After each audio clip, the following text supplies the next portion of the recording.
नमस्कार, मैं विमलेंदु चैतन्य और आप देख रहे हैं अब तक बिहार। चैतन्य कम्युनिकेशंस के समाचार प्रभाग में आपका स्वागत है। बिहार के गया जिला में दबंगों, नशेड़ियों एवं अपराधियों की तथाकथित रूप से पुलिस की मिलीभगत के कारण नहीं मिल पा रहा है पीड़ितों को इंसाफ। दरअसल मामला गया जिला का है।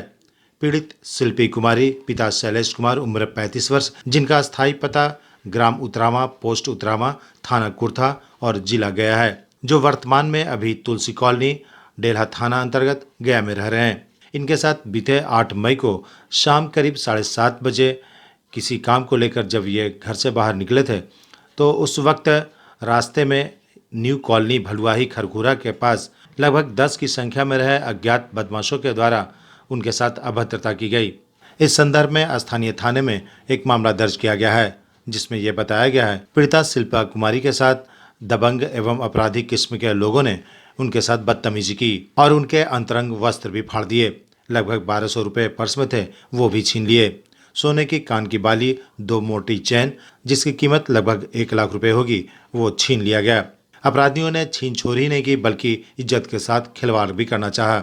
शिल्पी कुमारी जोर जोर से जब चिल्लाने लगी तो आसपास के लोग जुट गए, जिससे मौका पाकर शिल्पी कुमारी किसी तरह भाग निकली। अपने नजदीकी संबंधी संतोष कुमार के घर में जाकर छिप गई। इस घटना के बाद आक्रोशित दबंगों ने गोलीबारी भी शुरू कर दी, जिसे लेकर संतोष कुमार ने विरोध किया। घटनास्थल से अपराधी भागने में सफल रहे, जबकि इन सब मामलों को लेकर पीड़िता के भाई ने डेल्हा थाने में आवेदन दिया। थाना प्रभारी द्वारा दबंगों की गिरफ्तारी के लिए कोशिशें भी की गई। इस संदर्भ में डेल्हा थाना की पुलिस को जब पीड़िता के भाई ने आवेदन दिया तो उल्टे ही इनके ऊपर ही दबाव बनाया। लोगों का कहना है कि डेल्हा थाना के इलाके में अपराधियों की मिलीभगत पुलिस से होती है।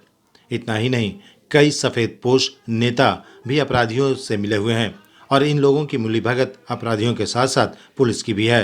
पीड़ित परिवार ने प्रशासन से गुहार लगाई है कि उन्हें न्याय दिलाई जाए। जब बिहार में सुशासन की सरकार है, तब एक अबला नारी के साथ मारपीट किया जाना और उसके साथ अभद्र व्यवहार ही नहीं बल्कि उसे जान मारने की धमकी भी दी जाती है।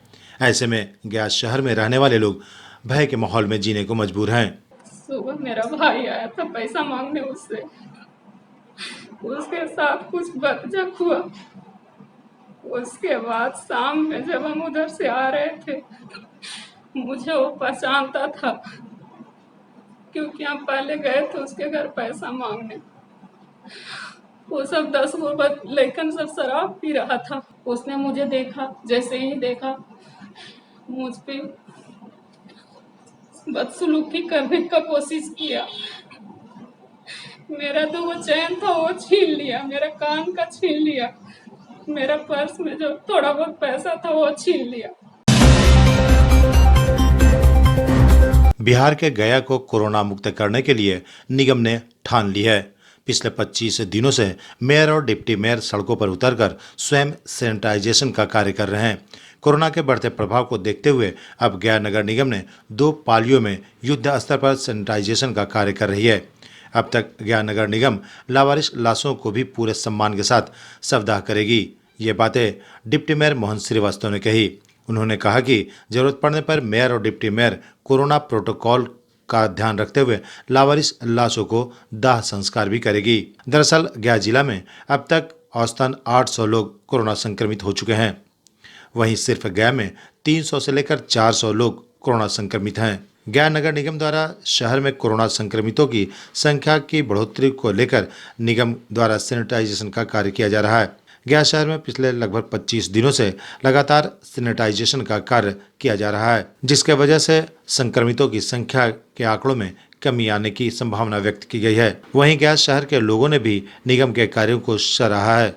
इसी क्रम में सोमवार को गया नगर निगम के वार्ड संख्या 4, 5, 6 और 7 में मेयर और डिप्टी मेयर ने दोनों बड़ी बड़ी गाड़ियों के साथ 4 छोटी गाड़ियों को लेकर फॉगिंग और सैनिटाइजेशन का कार्य किया।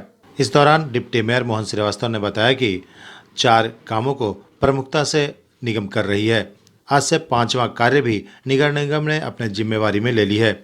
निगम लावारिस लाशों को पूरे सम्मान के साथ अंतिम संस्कार करेगी। जरूरत पड़ने पर गया नगर निगम के मेयर और डिप्टी मेयर प्रोटोकॉल का पालन करते हुए लावारिस लाशों का अंतिम संस्कार करेंगे। इससे कर्मियों को प्रोत्साहन भी मिलेगा।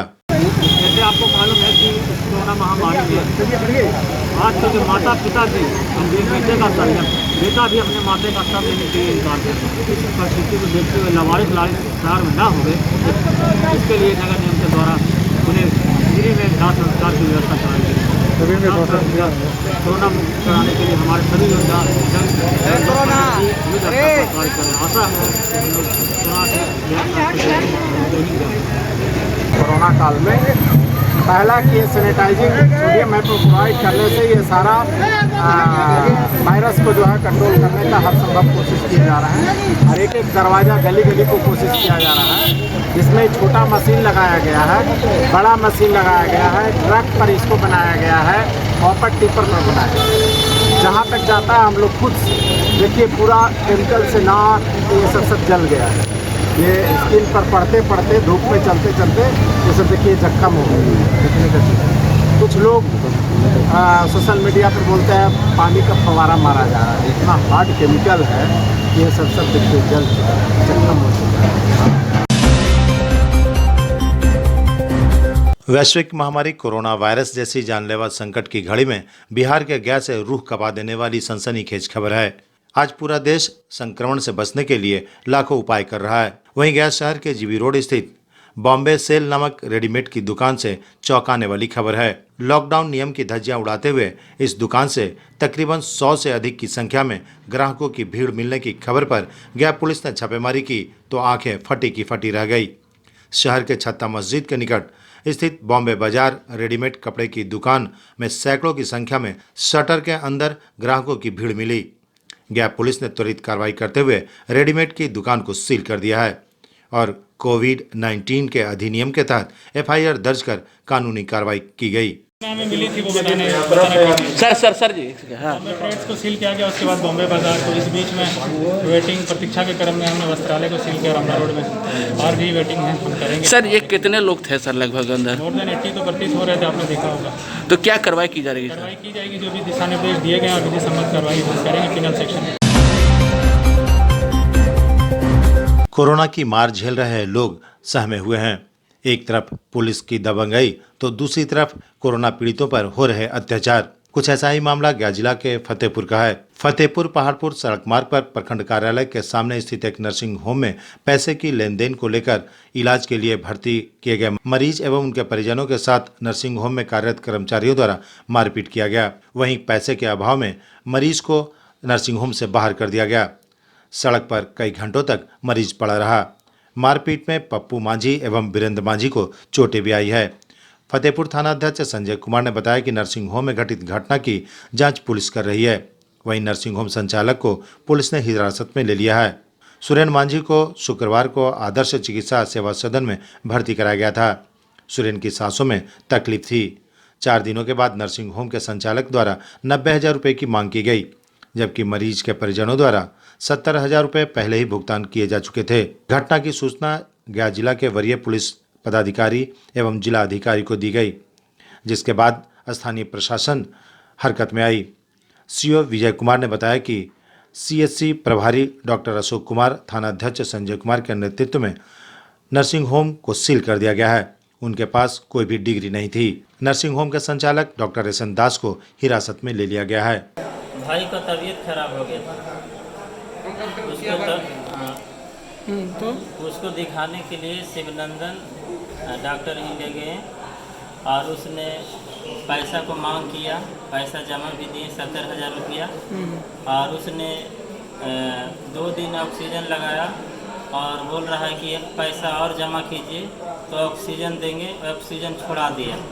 ऑक्सीजन छोड़ा दिया तो हमारा भाई सुरेंद्र मांझी हैं, बहुत बेचैनी होने लगा तो कहें सर हम पैसा की इंतजाम में गए थे, अभी ऑक्सीजन क्यों छोड़ा दिया? तभी ऑक्सीजन अभी रहने देता तो उसने बोला से ऐसे कैसे होगा, से पैसा जमा करना पड़ेगा। तो हम कहें कि हम तो पैसा खुद ही लेके जमा करने के लिए आए थे सर, आप क्यों ऐसा कर दिए? ऐसा नहीं करना चाहिए। इतना बोलने से उनका कंप्यूटर को इशारा किया कि इन लोग को मारो लाठी से। उनका कंप्यूटर आकर हम लोग को इस तरह से मारना शुरू कर दिया। लाठी से मारना शुरू कर दिया तो हम लोग वहाँ से किसी तरह से भाग कर थाना में गए कि बड़ा बाबू के पास जाएंगे तो कुछ हम लोग को रास्ता निकलेगा। हाँ, एक प्राइवेट नर्सिंग होम सील किया गया है जिसमें एक ग्रामीण चिकित्सक चलाते थे जिनका नाम यशवंत दास है जी, ठीक है ना। उनके पास किसी तरह का कोई डिग्री नहीं है और ना ही नर्सिंग होम चलाने का कोई लाइसेंस है उनके पास किसी तरह का, ठीक है ना जी। उन पर आरोप था कि एक मरीज के साथ मारपीट की गई है और ऑक्सीजन सिलेंडर के बदले 20,000 रुपये की मांग की जा रही है। वैश्विक महामारी कोरोना संकट की घड़ी में सरकार द्वारा गरीब लोगों के बीच मुफ्त भोजन की व्यवस्था की गई है। इसके तहत गया के डिस्ट्रिक्ट मजिस्ट्रेट अभिषेक कुमार सिंह ने घूम कर जहां जहां भोजन की निःशुल्क व्यवस्था की गई है आज निरीक्षण किया। निरीक्षण के दौरान अभिषेक कुमार सिंह ने बताया कि मुख्यमंत्री के आदेश के मुताबिक सामुदायिक किचन चलाया जा रहा है। गया में 26 जगहों पर सामुदायिक किचन चलाया जा रहा है जिसमें प्रतिदिन 3,000 लोगों का भोजन बन रहा है। निरीक्षण के दौरान अशोक अतिथि निवास एवं जिला स्कूल में उन्होंने पहुंचकर स्थिति का जायजा लिया। श्री सिंह ने बताया कि यह व्यवस्था खासकर उन लोगों के लिए है जो गरीबी रेखा से नीचे गुजर बसर कर रहे हैं, जो प्रतिदिन मजदूरी करते हैं। किसी दिन मजदूरी नहीं मिलने पर उनके लिए यह भोजन की व्यवस्था की गई है। आज हम लोग सामुदायिक किचन जो माननीय मुख्यमंत्री जी के निर्देश के आलोक में चलाया जा रहा है पूरे गया में, करीब 26 जगहों पे इसका इम्प्लीमेंट किया जा रहा है और जिसमें करीब 3,000 से ज़्यादा लोग प्रतिदिन यहाँ भोजन प्राप्त कर रहे हैं। और आज मैंने जिला स्कूल में और यहाँ पर अशोक अतिथि निवास में देखा मैक्सिमम ऐसे लोग जो डेली गुजर बसर करते हैं, रिक्शा चालक हैं या किसी न किसी कारणों से इस समय उनको भोजन प्राप्त नहीं हो रहा है तो वो यहाँ पे आकर ये भोजन प्राप्त कर रहे हैं। और जो व्यवस्था है उसमें भी कुछ दिशा निर्देश दिया गया है। लोगों से अनुरोध है कि ये सामुदायिक किचन इस लॉकडाउन के पीरियड में चलाया जा रहा है बिहार सरकार की तरफ से, और जो भी व्यक्ति अगर सक्षम नहीं है और जिनके पास भी अपने खाने का व्यवस्था नहीं है तो सामुदायिक किचन का लाभ उठा सकते हैं। मजबूत आत्मबल और विश्वास के साथ जीता जा सकता है कोरोना का जंग। ये बातें आज मोहन श्रीवास्तव ने कही। उन्होंने कहा कि कोरोना पॉजिटिव होने के बाद घबराने अथवा डरने की जरूरत नहीं है, बल्कि इस दौरान मन को शांत रखें व खुद पर यह विश्वास जताएं कि हम जल्द ही कोरोना की जंग जीत जाएंगे। पिछले साल कोरोना से जंग जीत चुके गया के डिप्टी मेयर मोहन श्रीवास्तव ने अपना अनुभव शेयर किया ताकि लोग कोरोना संक्रमण होने के बाद घबराए नहीं। वैश्विक महामारी कोरोना संक्रमण के दौरान अनवरत लोगों की सेवा में जुटे mayor Ganesh Paswan, deputy mayor Mohan Srivastava व निगम कर्मी मिसाल कायम कर रहे हैं। इसी क्रम में डिप्टी मेयर ने स्वयं नगर निगम के 4 वार्डों को सैनिटाइज किया। इस दौरान वार्ड संख्या 8, 9, 10 एवं 11 के मोहल्लों के दलित टोला, दुकान, मकान सहित अन्य जगहों को सैनिटाइज किया गया। मेयर एवं डिप्टी मेयर मोहन श्रीवास्तव ने बताया कि संक्रमित मरीजों से घृणा न करें, बल्कि हौसला बढ़ाते हुए उनकी सुरक्षित होकर देखभाल की जानी चाहिए। कोरोना को हराना है, डरना नहीं है, बल्कि उससे लड़ना है। कितना आंकड़ा कम हो गया? आज लगभग हम लोग का 25 से 23वां दिन हम लोग का हो गया है। जिस तरह वार्ड नंबर 8, 9, 10, 11, 12 ये अभियान चला रहे हैं, जिससे गया शहर में कोरोना महामारी जो फैली इसमें नगर निगम सभी कर्मचारियों से इसका ग्राफ कुछ गिरा हुआ और बहुत से गया वासियों ने हम लोग को फोन के माध्यम से बहुत धन्यवाद ज्ञापन भी दिया है। इसके लिए मैं पूरा गया शहर को कोटि धन्यवाद देना चाहता हूँ। लगभग कई सप्ताह से ये अभियान निरंतर चला रहा है। दिन में जो काम होता है सफाई से लेके ब्लीचिंग से लेके झाड़ू बहाड़ू जो भी, अब शाम में हम लोग सेकेंड पाली में 4 बजे से निकलते हैं। आज का अभियान से स्टेशन से हम लोग टारगेट रखे हैं पूरा लेते हुए जनता कॉलोनी, बैरागी, मुरली हिल, तेलबीघा, बैरागी, पावरगंज, नई गोदाम, कुमार कॉलोनी, राज कॉलोनी, तुतवाड़ी, गंगा महल, बाल्टी फैक्ट्री। आज अब हम लोग चप्पे चप्पे गली में घुस के मारते हैं। जहाँ तक गाड़ी जाती है और गाड़ी का पाइप जाता है वहाँ तक हम लोग सैनिटाइजिंग कर रहे हैं, मॉगिंग कर रहे हैं। और जहाँ से नहीं जाता वहाँ से पीठ वाला भेजते हैं, हैंड स्प्रे, और वो लेकर के चला जाता है। और अपने शहर की खबरों के साथ जुड़े रहने के लिए हमारे चैनल अब तक बिहार को सब्सक्राइब कर बेल आइकन जरूर दबाएं। अब तक बिहार, खबर वही जो अब तक दिखाए।